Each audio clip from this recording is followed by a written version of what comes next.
अब बात कर लेते हैं अदर मेंटेनेंस फंक्शन की।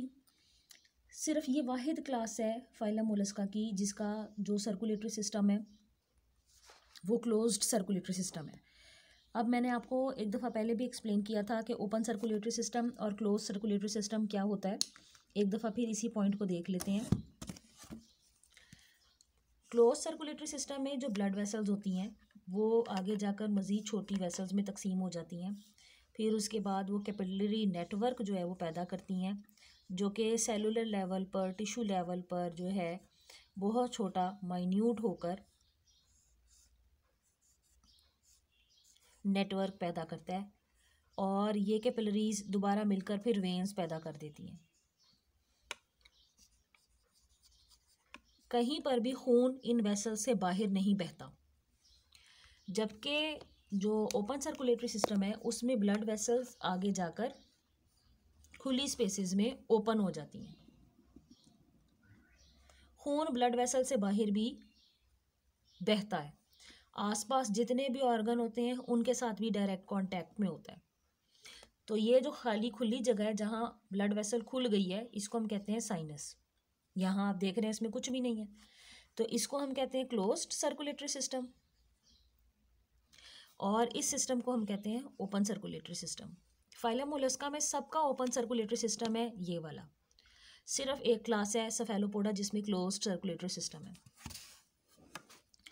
तो इसमें हार्ट बहुत अच्छा है, दो तरह के हार्ट पाए जाते हैं। ब्रैंकियल हार्ट जो कि असल में कॉन्ट्रैक्टाइल इसकी वेसल ही है, आर्टरी है जो कि हार्ट का काम सर अंजाम देती है, गिल्स के पास पाई जाती है, खून को ऑक्सीजनेट कराने में मदद देती है।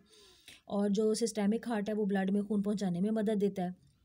इसके अलावा ब्लड वेसल जो है वो नेफ्रीडियम के साथ भी क्लोज एसोसिएशन बनाती हैं ताकि नाइट्रोजनस वेस्ट को जो नेफ्रीडियम है जो इसकी किडनी है वो अब्जॉर्ब कर ले और सारे नाइट्रोजनस वेस्ट को जिस्म से खारिज कर दिया जाए। और ब्लड की क्लोज एसोसिएशन होती है, जो सारी वेसल्स हैं उनके अंदर ऑर्गन्स के पास तक उनको सप्लाई किया जाता है, लेकिन कहीं पर भी ब्लड का डायरेक्ट कांटेक्ट नहीं होता ऑर्गन्स के साथ। नर्वस सिस्टम बड़ा ज़बरदस्त है, इसकी कोई मिसाल ही नहीं मिलती। और ब्रेन जो है इसमें प्रॉपर मौजूद है, बड़ा ब्रेन है, ये थोड़ी बहुत रीजनिंग कर सकते हैं। एक्टिव प्रीडेटर है इसलिए ब्रेन बड़ा होना और उसका अच्छा काम करना बहुत ज़रूरी था। ब्रेन बनता कैसे है, जब गैंग्लियन छोटे छोटे फ्यूज़ करके एक बड़ा स्ट्रक्चर बना देते हैं हेड रीजन की तरफ।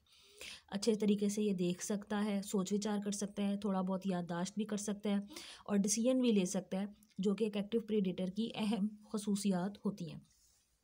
आँख इनकी जो है वर्टिब्रेट्स के जैसी है, इसलिए कहा जाता है कि ये इनकी आँख और जो वर्टिब्रेट्स हैं इनकी आँख कन्वर्जेंट एवोल्यूशन की मिसाल है, क्योंकि ये दो अलग जगहों पे रहने वाले जानदार हैं, दो अलग तरह के जानदार हैं, लेकिन इनकी आँख जो है इनको एक नुक्ते पे मरकूज़ कर देती है, मिला देती है। बड़ा सारा लेंस, सबसे बाहर कॉर्निया, लेंस को होल्ड करने के लिए मसल्स, छोटी सी खिड़की आइरस जो कि आगे की तरफ हिफाजत करती है, सिलरी मसल्स जो कि लेंस को होल्ड करते हैं, पीछे की तरफ नर्व पाई जाती है, ऑप्टिक नर्व कहलाती है, हमेशा आंखों से निकलने वाली नर्व को ऑप्टिक नर्व कहते हैं।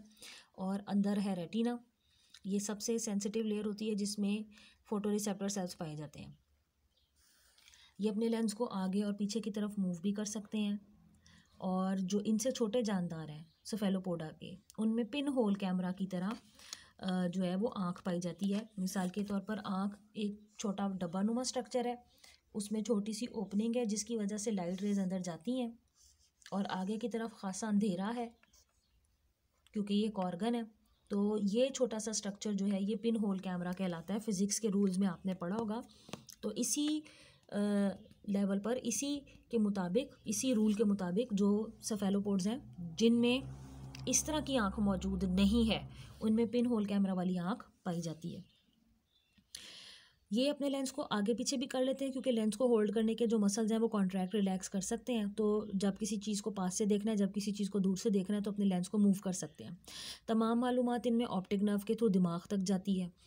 और हमारे भी आपको पता है कि रेटिना के अंदर एक पॉइंट होता है जहाँ पर फोटो रिसेप्टर सेल्स नहीं होते, जिसे ब्लाइंड स्पॉट कहते हैं, वहाँ पर इमेज नहीं बन सकती। इनमें भी कुछ वैसी ही अरेंजमेंट है। तो ये बड़े इंपॉर्टेंट जो है ऑर्गेनिजम्स हैं। अच्छा, इनमें सिमत तलाश करने के लिए, मूवमेंट में हेल्प करने के लिए, ग्रेविटी और एक्सेलरेशन क्या स्पीड क्या जा रही है, इन सब चीज़ों को देखने के लिए स्टेटोसिस्ट पाया जाता है। और स्टेटोसिस्ट का स्ट्रक्चर मैंने आपको पहले भी बताया था कि उसमें आपको पता है सेंसरी एपिथीलियम होती है, गोल राउंडेड स्ट्रक्चर है स्टेटोसिस्ट का, ये सेंसरी एपिथीलियम है। इसमें बाहर की तरफ सीलिया है और दरम्यान में कैल्शियम कार्बोनेट का टुकड़ा होता है, इसे स्टेटोलिथ बोलते हैं, इसे सेंसरी एपिथीलियम बोलते हैं। These are the cilia. ये अर्थ की जो ग्रेविटी है उसको डिटेक्ट करने में मदद देता है।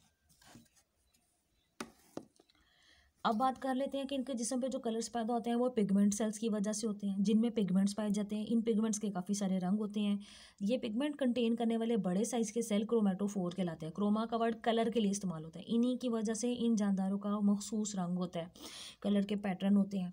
शेल्स भी मुख्तलिफ कलर्स के होते हैं, या शेल्स पर भी शोले की तरह जो कलर्स हैं वो पाए जाते हैं, जैसे आप यहाँ देख सकते हैं। ये नोटिलस है, इसके ऊपर आप देख रहे हैं कि शोले की तरह लहरों की सूरत में जो ऑरेंज ब्राउन कलर है वो पाया जाता है। और यहाँ आप देख सकते हैं कि इसकी एक आँख जो है वो प्रोमिनेंट हुई है। लेक्चर के अगले हिस्से में मैं आपको रिप्रोडक्शन बताऊँगी।